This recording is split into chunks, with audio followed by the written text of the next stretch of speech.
It's been a while since I made one of these videos, so let's go ahead and jump right into it and talk about the state of the bicycle industry going forward into 2024. Is everything down the tube like we were saying before, or have things corrected and kind of leveled out? So in today's video, we're going to talk about how things are going in my store first and foremost, talk about sales, repairs. This is our busy season as well right now. Keep in mind, we're in Florida. Everything is nice and weather. We have a bunch of tourists coming down. So this is really our busy time. So we're expecting our numbers to be really high. I know that's the opposite for a lot of places in the world.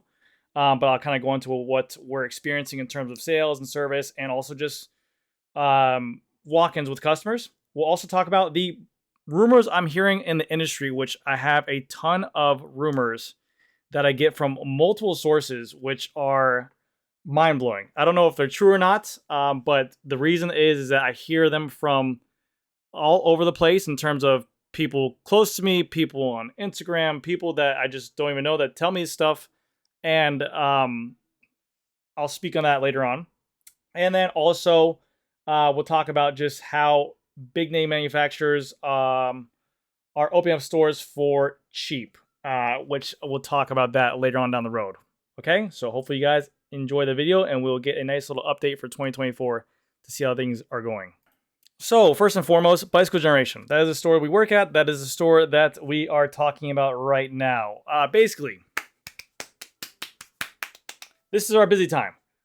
We usually have a ton of tourists come down from New York, different states. We also have a bunch of Canadians who come down. We call them snowbirds. They come on down for the beautiful weather. They usually have second homes. They come in with their hybrids. They come in with their road bikes. They come in with their mountain bikes. We are experiencing a lot less walk-ins. And this is the theme throughout the entire state in terms of retailers I've talked to as well. Just a lot less, fewer tourists, or maybe they're just not spending as much money as they usually would. Usually they come on in, buy maybe a whole new fleet of hybrids, maybe they bring up some friends, maybe upgrade a road bike. But it seems like obviously everyone's being a little bit more safe with their money and not just going for those quick little upgrades that we're all used to. And this also relates to the walk-in traffic. The walk-in traffic that we've seen over the past years, and even pre-pandemic as well, has slowed down completely. There have been days during the week that are completely dead, to the point where barely anyone walks in. I don't know if that's because it accounts for beautiful weather, because it's absolutely gorgeous out right now, and people maybe are just outside and getting sidetracked and just really enjoying their vacations or whatever they're doing outside. But this is also a very similar thing at other stores as well that I've been hearing around the board. Now, we're not dead slow. We still have service work to keep us busy, and service is really the saving grace for a lot of the stores in our area. But they're usually beat up hybrids, some high-end road bikes, some mountain bikes as well, but not nearly what they are. Sometimes we'll get backed up to where it's 5 days for repair. Some days we'll get backed up to a point where it's just 1 day for repair. So we're very fortunate for that. But the people that are coming in to look for the road bikes and the people coming in that are looking for the mountain bikes and the hybrids, very, very little. Now, that does not mean that we're not getting any sales, but it's just not what we're used to in terms of numbers wise. But still, sales are there. And again, very fortunate that obviously the YouTube channel has helped out. Our online business has helped out as well. I get a lot of people that reach out to me, and I'm very thankful for that. In terms of different states, in terms of an hour drive, people contact me for any little thing they can, which I'm so grateful for. So that community is amazing, and I love you guys to death for that, because some of those sales would not be organic in terms of just walking into a retail store. It's the power of the social media, power of the e-commerce, and power of the internet that has brought that there. So, but yes, our numbers are, if I had to put it this way, our numbers are better than 2019, but nowhere near pandemic numbers, and no one is near pandemic numbers. But yeah, so that is kind of the state of our store where we're at right now. But definitely, frame sales are there. Complete bikes are slowed down. Entry-level road bikes are nowhere to be found. That's really going after the cheaper customers, and obviously they're the ones who are tight with money. The middle range road bikes have slowed down because of the fact that that's the middle class like myself, who are squeezed tight for raise of housing prices, cost of living, everything out there. I'm just not spending my money right now on a bicycle. I'm just putting it more into the house, the family, the kids, the wife, stuff like that. So yeah, that's our update on our store right there. So even with these slower times, companies out there are still doing massive sales on bicycles, obviously, to clear out inventory. And again, it is a slow season for a majority of the world out there. So this is a time where I would think to see a bunch of people putting overstocked inventory. Maybe new models are coming out. Maybe it's just stuff they want to get rid of on sale. That's usually the time that we do see an increase of sale prices. But some of these prices are absolutely insane. Like Specialized is still putting out crazy discounts for their stump jumpers, crazy discounts for e-bikes. And I've seen, this has been a running theme, but every single company out there has an absurd amount of e-bikes, commuter, mountain, road, and yeah, they're looking to move them. But and it's a great time to pick up. You're getting some stupid deals if you have the cash right now to buy a bicycle. You're getting some stupid deals on what used to be full retail, and some of these stuff are half off. 11,500, 7,200. So this is one, hurting and helping retailers. It's hurting them by, obviously, it cuts away their margin completely. But two, it's able to move inventory if they have it or if they have it paid for already. But the rumors I've been hearing of with these companies obviously doing crazy, crazy sales, is I've heard of, how do I word this? Because I don't want to throw anyone on the bus. There's usually like big four companies: Specialized, Trek, Cannondale, and Giant. I heard that I heard that one of those guys owes another one of those guys hundreds of millions of dollars for product that they bought from them, and they're late on it, and they're not paying them right away. That's what I heard from 8 multiple sources. I also heard that the same people owe a component company millions of dollars, and they are not paying for it. Now, what that means is that that's massive numbers. We're talking about hundreds of millions of dollars. Now, to me, that's a crazy amount that I probably won't ever see in my lifetime. To a big company like that, that might be really, really affordable, and that might be something that's easy to do, and maybe just a debt is a little bit cheaper to them, and it's a little bit safer, and they're like, hey, we don't want to pay it all up front. We want to be a little bit more liquid. We're just going to let that debt ride out and just kind of keep on paying little by little. But that is an absurd amount of money to be owing somewhere, especially in a time where money is very hard to come by, and if you're not paying it, usually the flag kind of means that you don't have it. So that was one of the rumors I heard. Also, I heard, the distributors, like I always mentioned before, you have Quality, QBP, you have JBI, and you have Holly. And I always talked about these, and a lot of these stores. Oh wait, HLC. I always talked about these guys before. They're big distributors, basically distributing parts, anything that you can think of, to a local bike shop. So if you can't get an account with SRAM, you can't get an account with Shimano, you can't get an account with someone like a Richie or something like that, they have everything you would need to operate a bicycle store. During the pandemic time, they overstocked a ton of stuff because of the fact that they were selling a ton of stuff. They couldn't sell it fast enough. And it's not their fault that they're overstocked. They were just keeping up with demand, and they just couldn't shut off quick enough. So they are overstocked to the fullest, where I've done stories on HLC, Holly, that had to shut down warehouses that were just opened up. Massive warehouses, which I'm sure had lease programs in there, and I'm sure had a bunch of jobs and stuff like that, and it made more sense for them to shut it down than to keep it open. So that obviously cost them a ton of money. I heard rumors that these companies are on account watch with pretty much everyone in their region.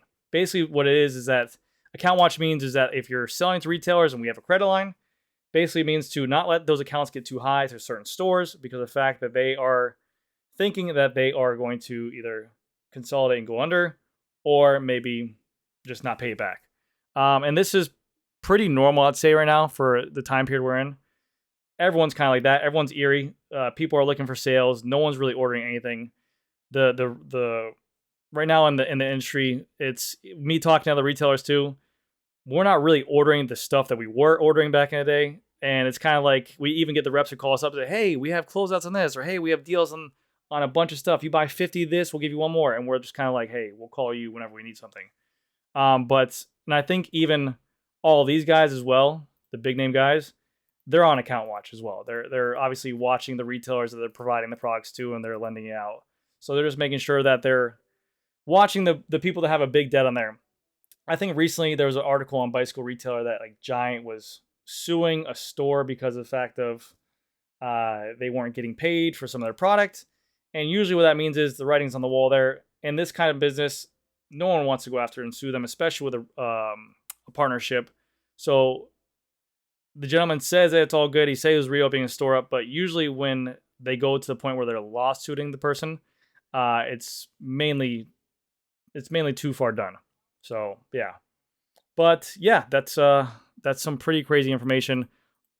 And also, I mean, I'll just tell you right now, the amount of stock levels I've seen, the amount of deals that these people are doing, the amount of parts I've seen them try to move off, and sales I've seen them try to move off. You have SRAM as well. That I think just dropped, and they're doing sale prices. They're doing massive discounts where bicycle shops like myself, there's no more map. I can literally advertise for whatever I want for the pricing to go ahead and move dead inventory. So every single person right now is trying to move product as much as they can. And last but not least, we have big name manufacturers opening up stores for cheap. So what do I mean by this? Basically, if you wanted to get a bicycle lineup for your bicycle shop, that was a big name bicycle lineup for your bicycle shop, you will go ahead and reach out to a rep or reach out to that company and say, hey, I want to have a conversation. I want to be opened up with you guys. I want to sell your product like Giant. I want to sell Giant in my store.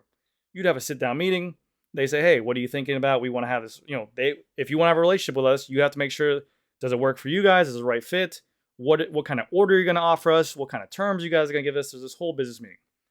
During COVID times, this is crazy. During COVID times, product was so hard to get that every single person out there that I know of was reaching out to different companies like BMC, like Pinarello, like Giant, like Trek, like whoever it was.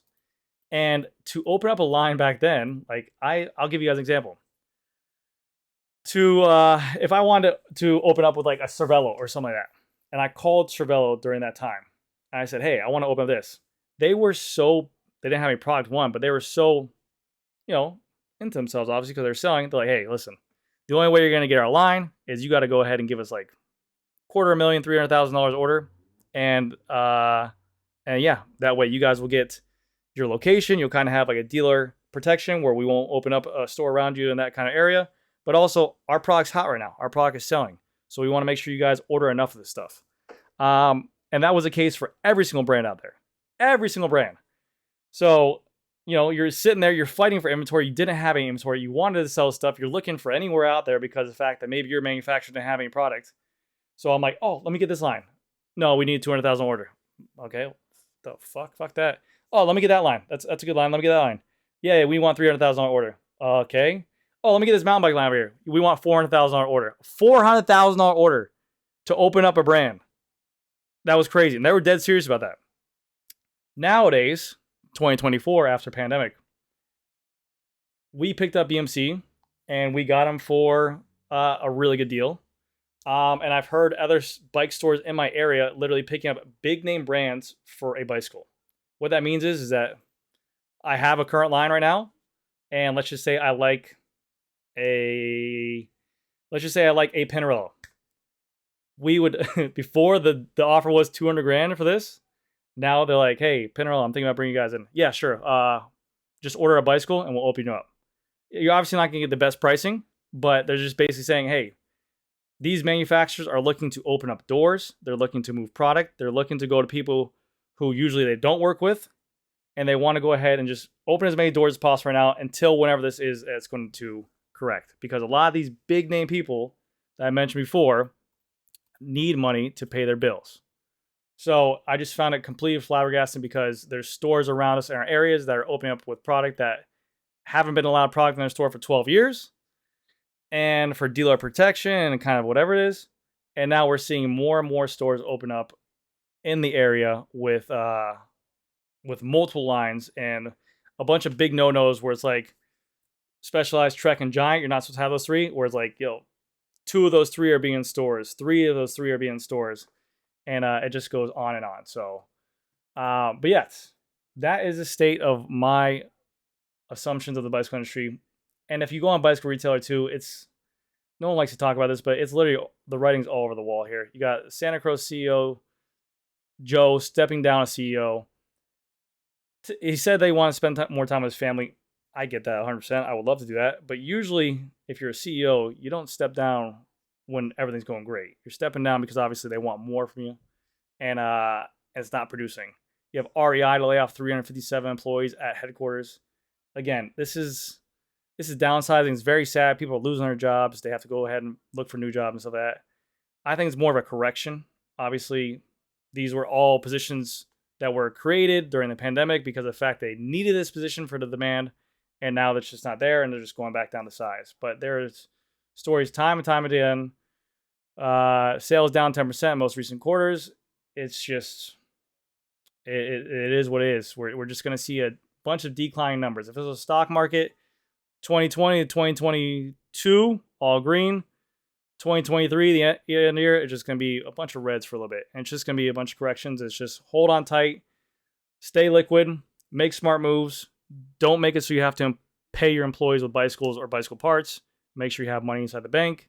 And yeah, don't be pressured into doing anything you don't want to do in terms of your store if you're a bicycle shop owner. You know, don't go into a big order that you think will go ahead and save your store. Don't join a big brand that you might think that's going to go ahead and be the saving grace. Like, oh, if I brought this brand in and put in a big order, it's going to drive in sales. Just calm down. Sometimes just bikes aren't selling, and just ride it out for a little bit. Our store has been through 2008 recession. 9/11 was a big deal in the 01. Obviously, just the whole world was in craziness, and no one's thinking about bicycles at a time like that of chaos and tragedy. And it was a huge, huge time. Like literally, like I think we went down to like 2 or 3 people on staff. I wasn't working at the store. Obviously, I was a child, I think, but my father told me about it all the time. And yeah, this is just what you have to do. Pull your bootstraps up, make smart decisions, and batten down the hatches. But if you guys are experiencing stuff like this, let me know down in the comment section below. And if you guys like these videos, leave me a like. I will continue to keep you guys updated the more I know. All right? So thank you guys again so much for watching, and I'll see you guys in the next video.